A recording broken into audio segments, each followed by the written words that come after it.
and he rushed quickly toward the monster. He climbed its giant body, aiming for its head. And just as expected, the boss was defeated from the very first attack, and the manager was left speechless. The monster's body fell, marking the end of the battle. At that moment, Jin-Woo received a notification that his power had increased. He was now at level 101, and all his skills had also improved. For example, previously, to use the Shadow Exchange skill, he needed 3 hours of rest, but now just 2 hours are enough. Jin-Woo liked that and became excited to raise his level even more so he could reach his mother and sister whenever he wanted. The manager noticed that the monster's skin was indeed thick, and he wondered to himself what kind of weapon Jin-Woo used to cut through that skin. Then he saw something he had never seen before. At the moment of extracting the shadow, a black hand emerged from the corpse, which meant that the process was successful, and Jin-Woo was happy about that, saying that the strength of this shadow was on the same level as Tusk, that giant orc. But he was surprised when he saw that its size was much smaller than its actual size, and he named it Jima.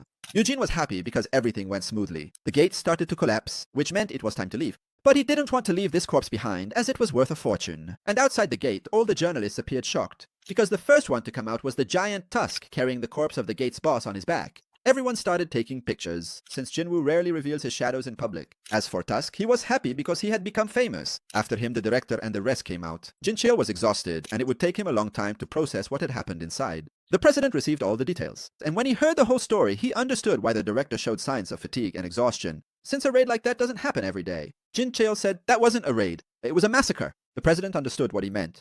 He realized that the monsters never stood a chance against Jin-Woo in the first place, and he told the director to go and get some rest. Then he stood in front of the window, thinking about what he had just heard, and said that he had underestimated Jin-Woo, that he wasn't just a man as strong as a team, but a man as strong as an entire guild. He said, "That's what I expected when I first saw him. My eyes have never been wrong." The scene shifts to Japan. In the capital, Tokyo, a massive gate appeared, emanating a deep red color. Everyone who saw it was stunned, because this gate was literally terrifying and looked completely unfamiliar. Little by little, its color turned black as if it were a hole in the sky, and it was dubbed the Savage Gate.